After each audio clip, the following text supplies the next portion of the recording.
My name is Jonathan Carter. I'm 41 years old, and until recently, I thought I had it all figured out. A solid career in investment banking that paid enough for our four-bedroom house in one of Denver's most sought-after neighborhoods. A circle of friends who respected me.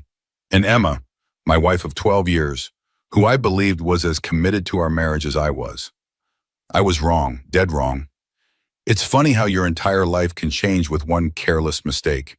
In Emma's case, it was forgetting to take her phone with her into the shower. We had a rule about phones at home: no passwords, no secrets. It wasn't because we didn't trust each other. At least, that's what I told myself.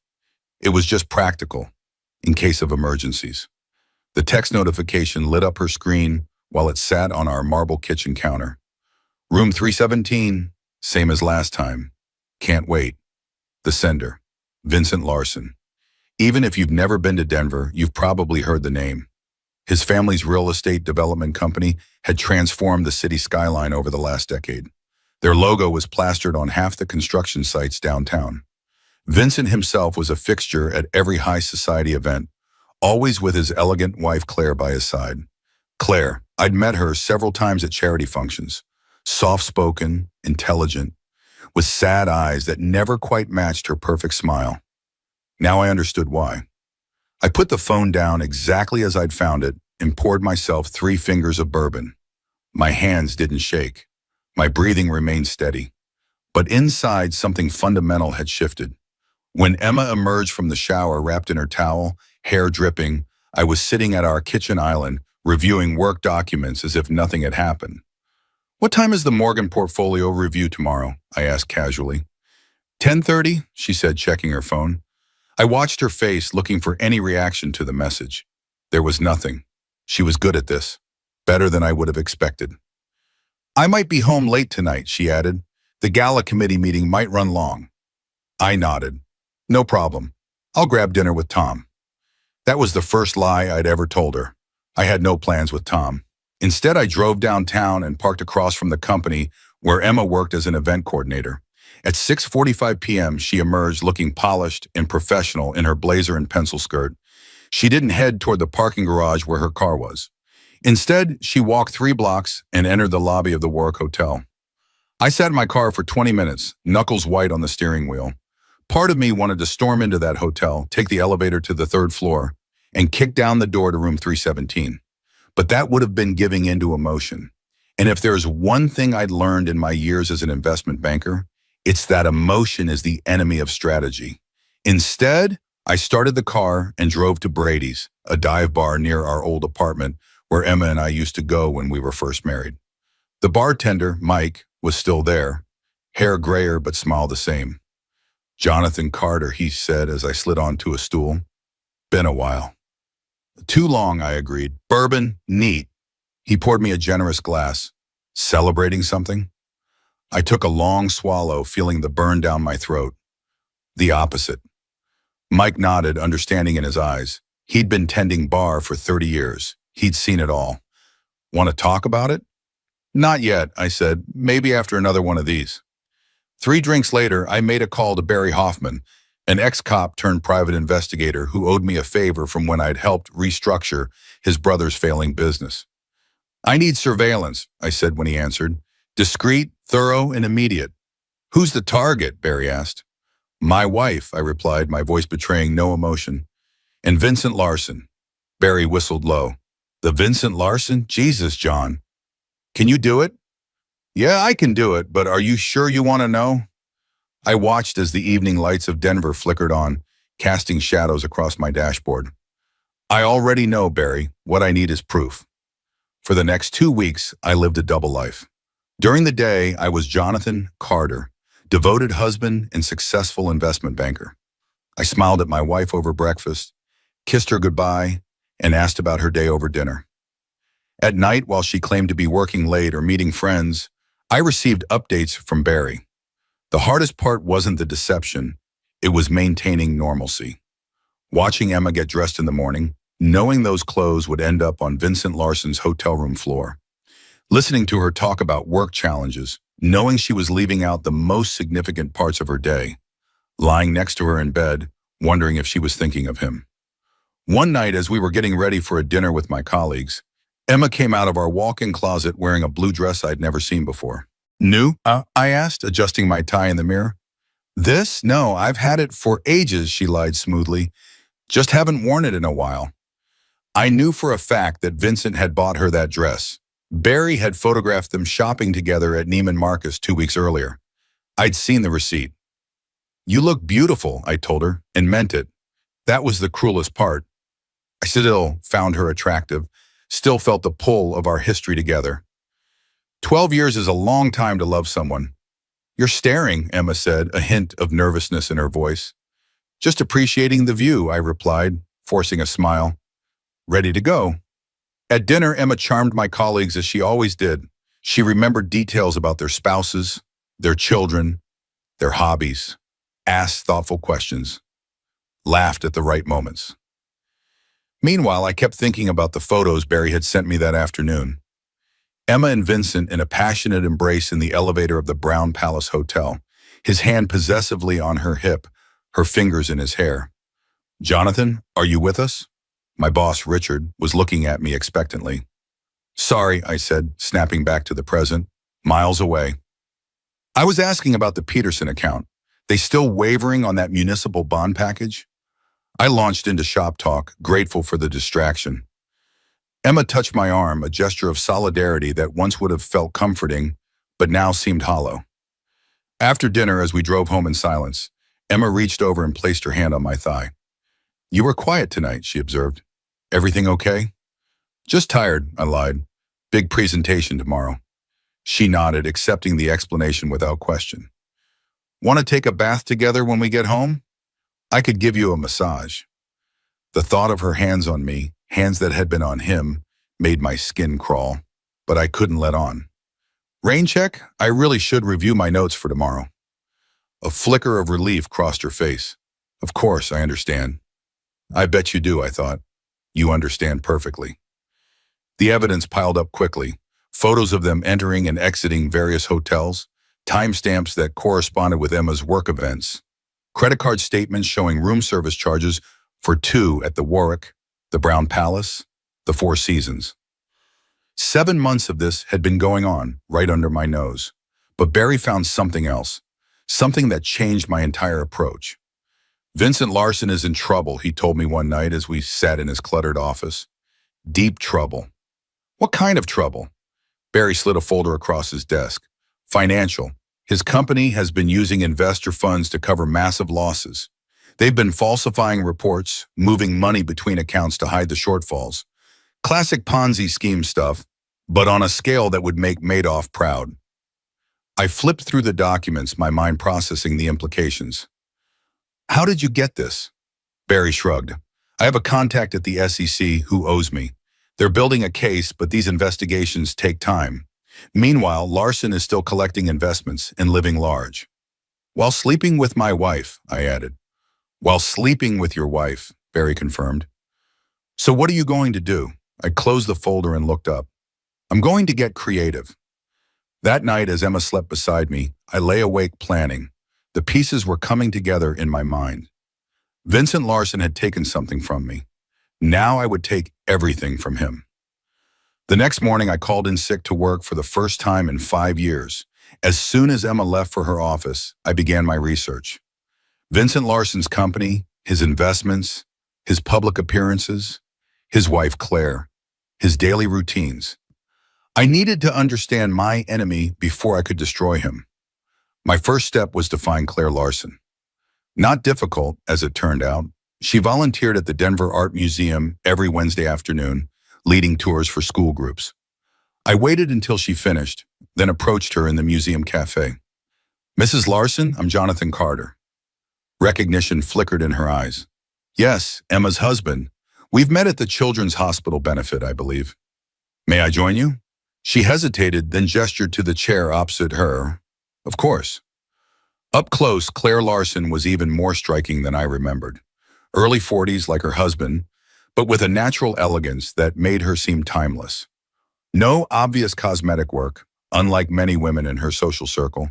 Her eyes were clear blue and shrewd. I'll be direct, Mrs. Larson. I have something important to discuss with you. Something personal. She stirred her tea slowly. I'm listening. I placed a manila envelope on the table between us. Before you open this, I want you to know that I struggled with whether to show you these. But ultimately, I believe you deserve the truth. Her hand hovered over the envelope. What kind of truth? The kind that changes everything. She opened the envelope with steady hands. Inside were 5 photographs. The first showed Vincent and Emma entering the work together. The second captured them kissing in the elevator, his hand possessively on her hip. The others were equally damning. Claire studied each photograph methodically, her expression never changing. When she finished, she arranged them in a neat stack and returned them to the envelope. 7 months, I said quietly. That's how long it's been going on. A single tear slid down her cheek, which she quickly wiped away. I've known something was wrong. Vincent has been distant, secretive about his phone, working late. She gave a bitter laugh. I guess he wasn't working after all. There's more, I said, and slid the second envelope across the table. This one contained Barry's financial findings. As she reviewed them, her composure finally cracked. Oh my God, she whispered. He's going to prison. Yes, I confirmed. It's just a matter of time. Claire looked up at me, her eyes suddenly sharp. Why are you showing me this? Why not just divorce your wife and let Vincent get caught in his own mess? I leaned forward. Because that's not enough. They betrayed us, humiliated us, and thought we were too stupid to notice. I don't want to just end my marriage. I want them to face what they've done, publicly. What are you suggesting? The annual Denver Charity Gala is in 3 weeks. Emma is coordinating it, and Vincent is being honored as the top donor. Claire's eyes narrowed as she began to understand. And you want to, what, create a scene? I want to expose them, Mrs. Larson, to everyone who matters in this city, and I want to do it with you by my side. She was silent for a long moment, her fingers tracing the rim of her teacup. My friends call me Claire, she finally said, and if we're going to destroy my husband together, I think we should be on a first-name basis. I smiled. Claire it is. We left the museum together, both of us changed by what had transpired. In the parking lot, Claire turned to me. How are you so calm about all this? She asked. If I were you, I'd be falling apart. I thought about it for a moment. I'm not calm inside, but I learned long ago that showing weakness doesn't help you win. And that's what this is to you? A game to win? No, I said firmly. This is about justice. She studied my face, then nodded. I'll call you tomorrow. We have a lot to plan. That night, Emma came home late, smelling of unfamiliar cologne. She claimed she'd been stuck in a meeting with a perfume vendor for an upcoming event. I pretended to believe her, even as rage boiled beneath my skin. We ate takeout in front of the TV, an old routine that now felt like a cruel parody. Emma chatted about her day, carefully editing out the parts spent with Vincent. I nodded in all the right places, laughed at her stories, while mentally cataloging each lie. After dinner, she disappeared into our home office to catch up on emails. I knew she was texting Vincent. Barry had shown me their exchanges. Explicit, passionate messages that made me question everything I thought I knew about my wife. I poured myself another bourbon and stepped out onto our back deck. The night was clear, stars visible despite the city lights. I remembered bringing Emma here when we first bought the house, both of us giddy with excitement about our future. We talked about children, growing old together, building something lasting. What a joke that seemed now. My phone buzzed with a text from Claire. I'm in. Let's talk tomorrow. For the next 3 weeks, Claire and I met regularly to plan.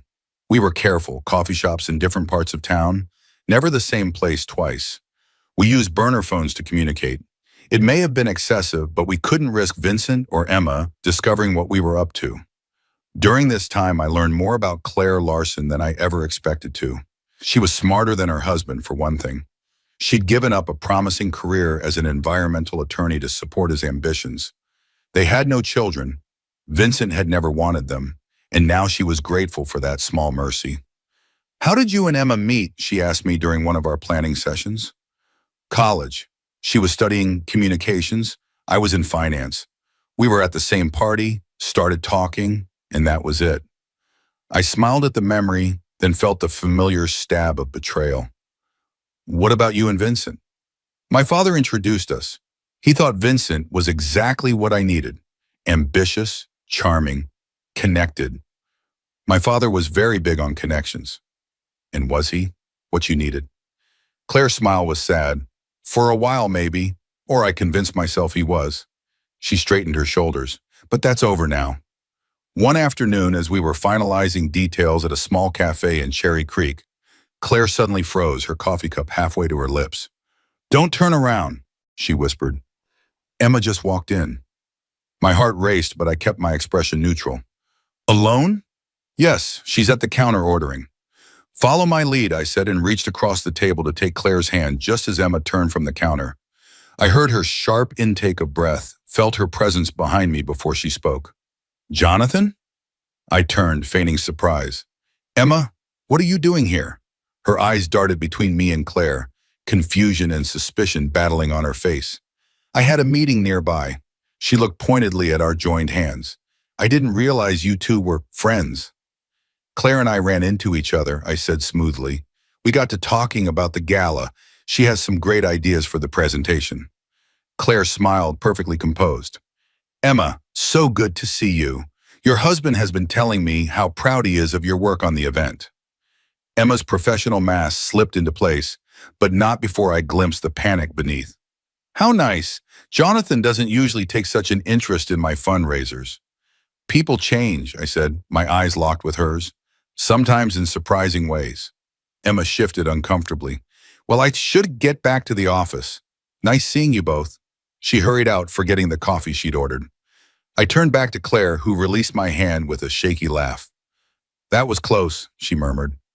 Actually, I said, it was perfect. Now they'll be worried, off balance, wondering what we know. Do you think she'll tell Vincent? Immediately, I confirmed, and he'll tell her it's nothing, that we couldn't possibly know about them. But they'll both be scared. That night, Emma came home earlier than usual. She was overly attentive, suggesting we open a bottle of wine, asking about my day with unusual interest. I played along, enjoying the irony. When she initiated sex for the first time in months, I made an excuse about an early meeting. The hurt in her eyes gave me a grim satisfaction. The next day, Barry called with news. Larson's panicking, he reported. He's liquidating assets, moving money offshore. My SEC contact says they're accelerating their investigation. Can you get me the details? I asked.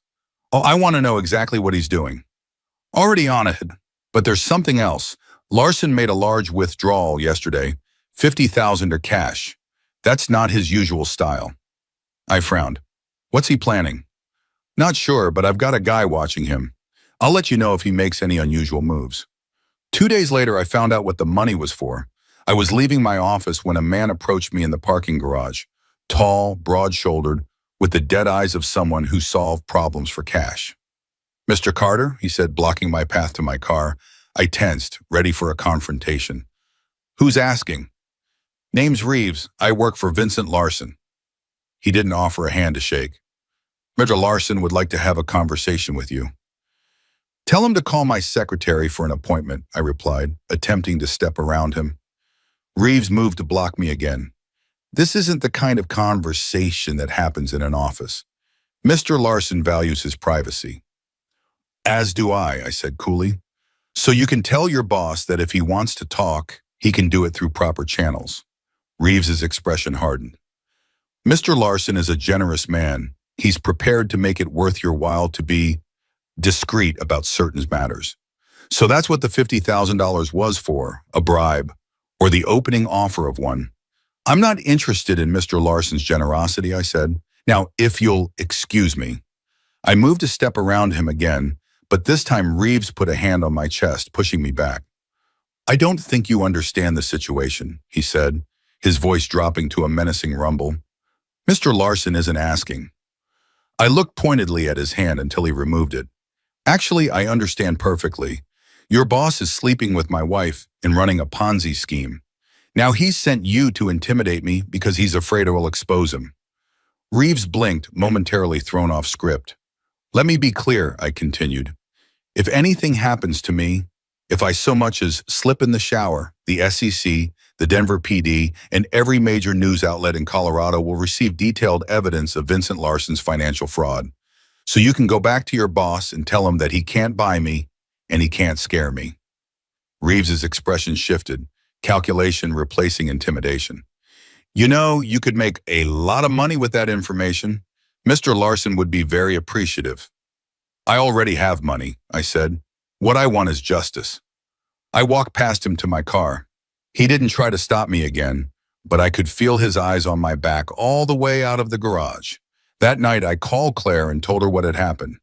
"My God, Jonathan," she said, clearly shaken. "Vincent sent someone to threaten you? This is getting dangerous." "It was always dangerous," I pointed out. "We're dealing with a desperate man who is about to lose everything. Maybe we should back off. Let the authorities handle it." "The authorities will handle the financial crimes," I agreed, "but they won't punish him for what he did to us. That's our job." There was silence on the line then. "What if he tries to hurt you? Or me?" "He won't," I assured her. "Vincent is a coward at heart. He preys on people he thinks are weaker than him. Now that he knows we're not intimidated, he'll back down." I was right. The next morning, Emma informed me that Vincent had called an emergency board meeting and wouldn't be able to attend the final gala planning session. "He seemed distracted," she said, watching me carefully over her coffee cup. "Is everything okay with his company? Have you heard anything?" "Why would I have heard anything about Vincent Larson's company?" I asked innocently. Emma flushed. "I just thought since you're in finance, Denver's a small world." "Not that small," I said, "but if you're concerned, why don't you ask him yourself?" She looked away. "I'm sure it's nothing." As the gala approached, we refined our plan. The event was being held at the Denver Art Museum, in the new wing that, ironically, the Larson family had helped fund. 800 of Denver's elite would be there, including numerous investors in Vincent's company. The key element was the multimedia presentation. As the honoree, Vincent would be introduced with a video highlighting his philanthropic contributions. Claire, as a museum board member, had access to the presentation and arranged for our modified version to be substituted. But we needed more, something that would ensure Vincent couldn't wiggle out of the situation, couldn't use his charm and connections to minimize the damage. "We need the SEC there," I told Claire during our final planning meeting, "and the police. We need to make sure he faces legal consequences, not just social embarrassment." "How do we do that without tipping them off in advance?" I smiled. "We give them an anonymous tip, timed to coincide with our presentation." The night before the gala, I confronted Emma for the first time. "Working late again tomorrow?" I asked as we prepared for bed. "You know I am. The gala is our biggest fundraiser of the year." She was applying her night cream, focused on her reflection. "Room 317 at the Warwick must have quite a view." Her hands froze mid-motion. In the mirror, I watched her expression shift from confusion to shock to calculation. "What are you talking about?" she attempted, but her voice wavered. "Don't," I said quietly. "Don't make it worse by lying more than you already have." She turned to face me, her features composed into what I now recognized as her negotiation face. The same expression she used when trying to get a vendor to lower their price. "Jonathan, I think we should talk about this calmly." 7 months, Emma, with Vincent Larson. Did you think I wouldn't find out?" "It's not what you think," she began, but I cut her off with a laugh. "That's literally the most cliché response you could have chosen." "What is it then? Business meetings that require room service and tangled sheets?" Her facade cracked. "Fine, yes, Vincent and I have been seeing each other. It happened gradually. We were working on the children's hospital fundraiser together, spending late nights planning, and things developed." "Things developed," I repeated flatly. "That's how you describe betraying your marriage vows? Things developed?" "I was going to tell you," she insisted. "After the gala, Vincent and I have been talking about our future. He's going to leave Claire." I had to turn away to hide my smile. "Is that what he told you?" "Yes, and I believe him." "He loves me, Jonathan." "And what about his financial problems? Did he mention those?" Her expression faltered. "What financial problems?" "Vincent Larson is broke, Emma. Worse than broke. He's been running a Ponzi scheme with his investors' money. He's about to lose everything, including his freedom." "That's a lie," she said, but I could see the doubt creeping in. Vincent's company is extremely successful. It was. Now it's a house of cards about to collapse. I walk to the door of our bedroom. Enjoy the gala tomorrow. I hear it's going to be quite memorable. I spent that night in our guest room, listening to Emma pace and make phone calls in hushed, urgent tones. Around 2 a.m., I heard the front door open and close. Curious, I went to the window and watched Emma get into her car and drive away. I immediately called Barry. Emma just left the house. Can you follow her? 20 minutes later, he called back. She went to Larson's penthouse. Looks like they're having a late-night strategy session. Keep watching, I instructed. I want to know what time she comes home. It was nearly dawn when Emma returned, looking exhausted and tense. I pretended to be asleep as she crept into the guest room. Jonathan, she whispered. When I didn't respond, she sighed and left, closing the door softly behind her. By morning, she had composed herself again, greeting me with forced normalcy as if our conversation had never happened. You're not wearing your tuxedo, she observed as I came downstairs in jeans and a sweater. Aren't you coming to the gala?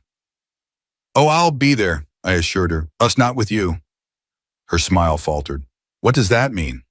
It means I have my own plans for tonight. Fear flickered in her eyes. Jonathan, whatever you're thinking of doing. Have a good day, Emma, I said, cutting her off. Break a leg tonight. I spent the day finalizing details with Barry and Claire. By 5 p.m., everything was in place. Barry's SEC contact had agreed to have agents standing by. The Denver police had been anonymously informed about potential criminal activity at the gala. The altered presentation had been loaded onto the museum system. There was no going back now. The Denver Charity Gala was the social event of the season. As I pulled up to the valet station in my Audi, I could see the red carpet entrance, the photographers, the women in designer gowns, and men in custom tuxedos air-kissing each other with practiced insincerity. Claire was waiting for me 2 blocks away, as planned. When I saw her, I nearly didn't recognize her. Gone was the tasteful, understated look she usually favored. Tonight, she wore a daring red gown with a plunging neckline, her blonde hair styled in loose waves, her makeup dramatic and flawless. You look different, I said as she slid into my passenger seat. Tonight isn't about being tasteful, she replied. It's about being noticed. And noticed we were. As we walked arm in arm up the red carpet, I could see people doing double takes, whispering behind their hands. Claire Larson with Jonathan Carter? Where was Vincent? Where was Emma? Inside the museum's grand hall, champagne was flowing, and Denver's elite were mingling beneath the modern art installations. I spotted Emma immediately, stunning in a black gown, clipboard in hand as she directed the catering staff. When she saw us, she froze mid-sentence. Across the room, Vincent was holding court with a group of older men, investors, I assumed. He hadn't noticed us yet. Claire squeezed my arm. Ready? She whispered. Absolutely. We made our way through the crowd, accepting champagne flutes from a passing waiter. People parted for us, conversations stuttering as we passed. I could feel Emma's eyes boring into my back, but didn't turn around. Vincent spotted us when we were about 10 feet away. His expression cycled rapidly through confusion, shock, and then forced joviality. Claire, there you are, he called out too loudly. I was wondering where you disappeared to. His eyes flicked to me, then back to his wife. And Jonathan Carter, what a surprise. Vincent, Claire replied coolly. I thought I'd arrive with someone whose company I genuinely enjoy for a change. The men around Vincent shifted uncomfortably. One muttered an excuse and drifted away. I see you're in one of your moods tonight, Vincent said with a tight smile. Perhaps we should discuss this privately. Oh, I don't think so, Claire responded. I'm tired of privacy, aren't you? All those private hotel rooms, private bank accounts, private conversations. Let's be public for once. Vincent's jaw tightened. I could almost see the calculations happening behind his eyes. How much did she know? What was I doing here? How could he salvage this situation? Ladies and gentlemen, announced a voice over the sound system, if you could please make your way to your tables, dinner will be served shortly, followed by our program honoring tonight's special guest, Mr. Vincent Larson. Vincent gave us a curt nod. Excuse me, I should find my seat. Oh, we'll see you there, Claire assured him with a predatory smile. We've arranged to be at the head table with you." I'd never seen a man's face drain of color so quickly. As we took our seats at the head table, the tension was thick enough to cut with the butter knives laid out before us. Vincent sat at the center, with the museum director on his right. Claire boldly took the seat on his left, which had been intended for Emma, who was now scrambling to have another place setting added. I sat beside Claire, with Emma ultimately seated across from us, her face a mask of professional poise, betrayed only by her white-knuckled grip on her wineglass. Dinner was a masterclass in passive-aggressive warfare. Claire made a point of being charming to everyone except Vincent, lavishing particular attention on me. I played along, touching her arm when she made a joke, leaning in close to whisper comments that made her laugh. Vincent grew increasingly agitated, downing 3 scotches in rapid succession. Emma maintained her composure, though I caught her exchanging worried glances with Vincent. Once, when Claire excused herself to the ladies' room, Emma leaned across the table. "What do you think you're doing?" she hissed. "Having dinner?" I replied innocently. "The salmon is excellent." "This is humiliating." "Is it? How interesting that you'd use that particular word." Emma's eyes narrowed. "I know you're angry, Jonathan, but this isn't the place." "On the contrary," I said, lowering my voice, "this is exactly the place. In front of all your society friends. In front of all of Vincent's investors." Her face paled. "What are you planning?" "Just wait," I advised. "The best part is coming up." When Claire returned, Emma tried a different approach. "Claire," she said with forced friendliness, "that's a stunning dress. Is it new?" "Yes, actually," Claire replied, smoothing the red fabric. "I decided it was time for a change. New beginnings and all that." Emma's smile froze. "New beginnings?" Claire hummed noncommittally, taking a sip of her wine. "Life is full of surprises, isn't it?" Vincent, who had been deep in conversation with the museum director, suddenly turned to us. "What are you two talking about?" he demanded, his words slightly slurred. "New beginnings," Claire repeated pleasantly. "Changes on the horizon?" Vincent's eyes darted to me, then back to his wife. "Claire, I think you've had enough wine." "On the contrary," she replied, "I think I'm finally seeing clearly for the first time in years." The museum director, sensing the tension, tried to change the subject. "Vincent, I was just telling the mayor about your generous donation to the children's wing. Perhaps you'd like to share what inspired you." Vincent launched into a rehearsed speech about community responsibility and the importance of the arts, but his eyes kept drifting to Claire and me. I smiled blandly back at him, the picture of innocence. When the museum director stood to begin the program, Vincent had the hunted look of a man who knew something was coming, but couldn't escape. Claire reached under the table and squeezed my hand. The moment had arrived. "Ladies and gentlemen, it is my great pleasure to introduce tonight's honoree. Vincent Larson has been a pillar of our community, a generous supporter of the arts, and a visionary businessman who has quite literally changed the face of our beloved city. Please enjoy this short presentation highlighting his contributions." The lights dimmed and the large screen behind the stage illuminated. For the first 30 seconds, everything proceeded as expected. Professional footage of Vincent at groundbreaking ceremonies, presenting oversized checks to various charities, standing proudly before Larson development properties. Then the video changed. "What I've learned in business," Vincent's voice narrated over a slideshow that was most definitely not part of the original presentation, "is that perception is everything." The screen showed Vincent and Emma entering the Warwick Hotel, time-stamped 3 weeks earlier. Gasps rippled through the ballroom. Emma dropped her wine glass, sending red liquid cascading across the white tablecloth. "The public sees what we want them to see," Vincent's voice continued smoothly, clearly taken from some business interview. "Behind every success story is careful management of information." Now the screen displayed financial documents, bank transfers, falsified reports, evidence of the massive fraud that Vincent had been perpetrating. Numbers were highlighted, revealing the millions of dollars missing from investor accounts. Vincent lunged to his feet. "Turn it off!" he shouted. This is fabricated. A smear campaign." But the presentation continued relentlessly. More photos of Vincent and Emma together. More financial evidence. The crowd was in an uproar now, investors shouting questions. society wives whispering furiously behind their hands. The museum director was frantically signaling to the tech booth, but we had paid the technician well to ignore any attempts to stop the video before it finished.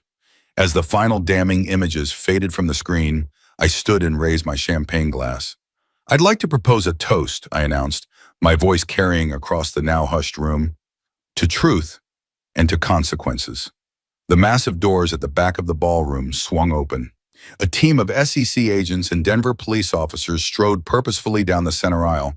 The lead agent, a stern woman in a dark suit, approached our table. "Vincent Larson," she said, though it wasn't really a question. "This is outrageous," Vincent blustered, but the tremor in his voice betrayed him. "Whatever you think I've done, Mr. Larson, I'm Special Agent Meredith Keaton with the Securities and Exchange Commission. You're under arrest for securities fraud, wire fraud, and investment advisor fraud." She nodded to one of the officers, who stepped forward with handcuffs. "You have the right to remain silent." The ballroom erupted into chaos. Phones were out, recording everything. Investors surged forward, shouting questions and accusations. Emma was crying, mascara streaming down her face as she clutched at my sleeve. "Jonathan, please," she begged. "Tell me you didn't do this. Tell me you didn't arrange all of this." I gently removed her hand. "You made your choice, Emma. You chose him, his lifestyle, his lies. Now you get to live with the consequences of that choice." "But I love you," she insisted, desperation making her voice crack. "We can fix this.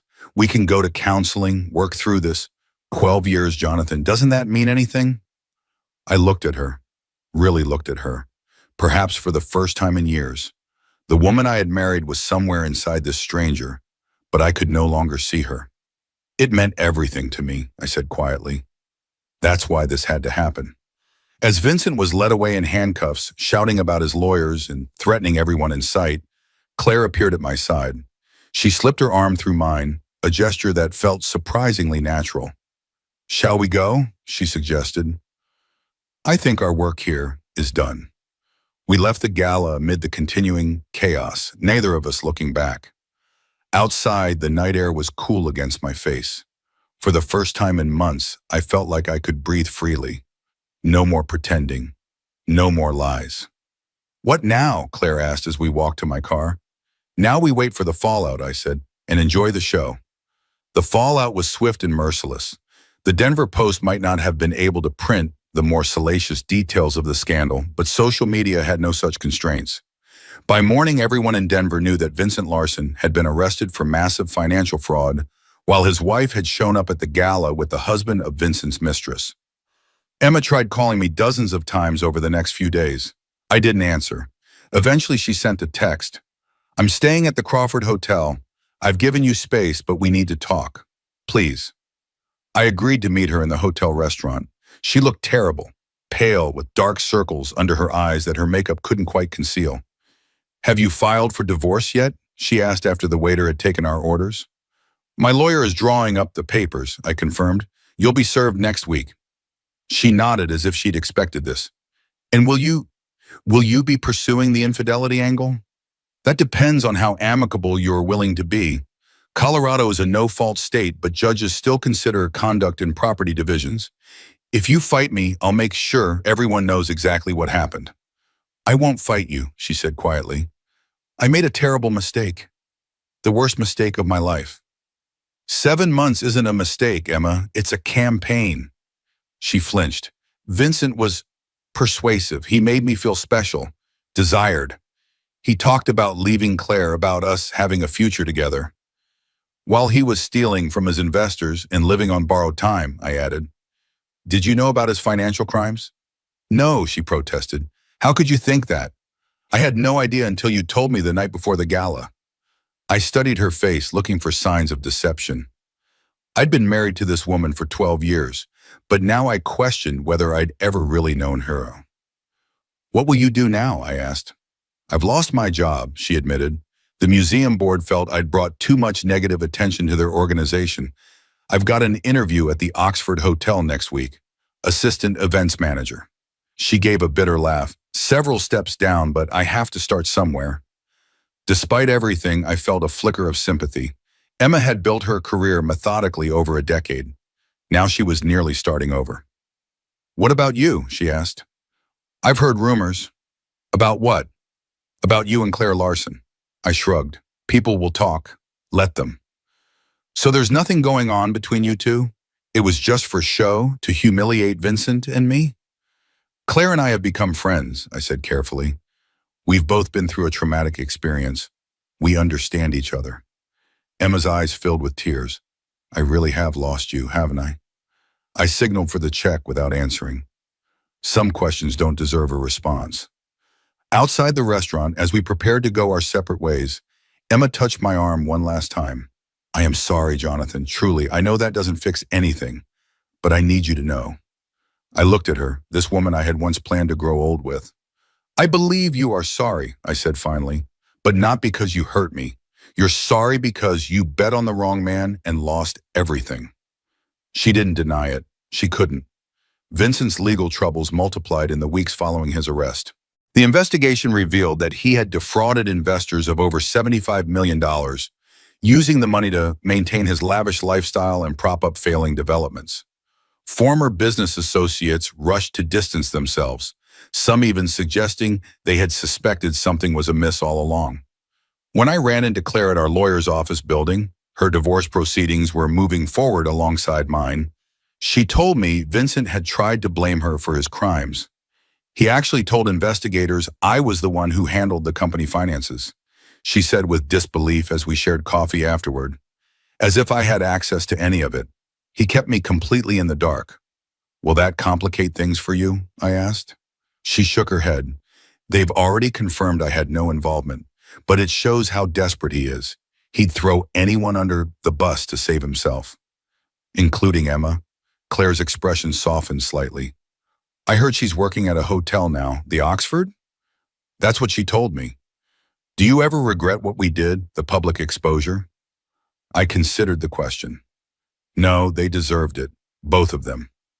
"I agree about Vincent," Claire said, "but sometimes I wonder if we went too far with Emma. She was wrong, absolutely, but Vincent was the predator. He had a pattern of this behavior." "What do you mean?" Claire stirred her coffee. "Since all this happened, 3 other women have contacted me. Former assistants, an interior designer he worked with. He pursued them all the same way he pursued Emma. Lavish compliments, promises, hotel rooms. And you didn't know?" "I suspected something," she admitted, "but I never had proof. And when I questioned him, he was so convincing, made me feel like I was being paranoid." She shook her head. "Classic gaslighting. I should have recognized it, but when you're in it, you don't see the patterns," I finished for her. Our eyes met in a moment of perfect understanding. The weeks turned into months. Vincent's case wound its way through the legal system, each new revelation more damning than the last. He'd been running his scheme for years, it turned out, long before he ever met Emma. She had just been his latest conquest. Another ego boost for a man who collected people the way others collected art. Meanwhile, Claire and I continued our friendship, meeting for coffee or dinner a few times a week. We were careful not to rush into anything, both of us still healing from the betrayals we'd experienced. But there was an undeniable connection between us, a shared understanding that didn't need explanation. One night, about 4 months after the gala, Claire invited me to her new apartment. She'd moved out of the penthouse she'd shared with Vincent, opting instead for a modest but elegant condo in a quieter part of town. "I want to show you something," she said, leading me to a small second bedroom she'd converted into an office. On the desk was a stack of papers. "I'm starting a foundation."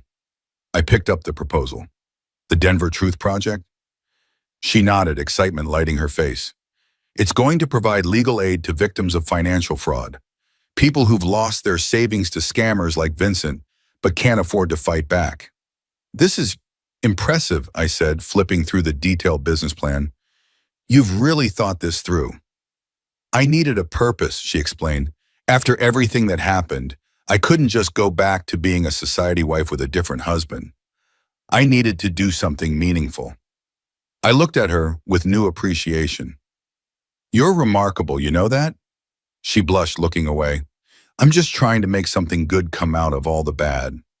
On impulse, I stepped forward and kissed her. She stiffened in surprise, then melted against me, her arms sliding around my neck. When we finally broke apart, we were both breathing hard. I've wanted to do that for weeks, I admitted. What took you so long? She asked with a smile. 6 months after the gala, Vincent Larson pleaded guilty to multiple counts of securities fraud. He was sentenced to 12 years in federal prison and ordered to pay $75 million in restitution, money that had long since been spent. His sentencing made national news, with the judge specifically citing the breathtaking arrogance with which Larson had violated his investors' trust. By then, my divorce from Emma was final. I kept the house but gave her a fair settlement, enough for her to start over, but not enough to maintain the lifestyle she'd grown accustomed to. The last I heard, she and John, she had moved to Phoenix to be closer to her sister. Claire and I continued our relationship, which gradually deepened into something neither of us had expected to find again. We were cautious, both still healing from betrayal, but there was an undeniable connection between us. We understood each other in ways that didn't need explanation. On the anniversary of the gala, Claire launched her new foundation, the Denver Truth Project, providing legal aid to victims of financial fraud. She had found her purpose in helping others who had been deceived as she had been. I was there for the opening ceremony, proud of how she had transformed her pain into something meaningful. I couldn't have done this without you, she told me that night over dinner. A year ago, I was a shell of myself, living in denial about my marriage, about who Vincent really was. You would have figured it out eventually, I said. You're too smart not to have. Maybe, but it might have been too late. She reached across the table and took my hand. You showed me what courage looks like, Jonathan. Facing the truth, no matter how painful. We showed each other, I corrected her. Later that night, as we stood on the balcony of her new downtown condo, looking out at the Denver skyline, a skyline that no longer featured any buildings with the Larson name, Claire leaned against my shoulder. Do you think we'll ever fully trust again? She asked. After everything? I thought about Vincent, sitting in his prison cell, about Emma, starting over in a new city, about the pieces of ourselves that had been broken and the new strength we'd found in the aftermath. I think we already do, I said, and turned to kiss her under the vast Colorado sky. Some people say that revenge is a dish best served cold, but they're wrong. The best revenge isn't cold at all. It's the heat of truth, burning away lies.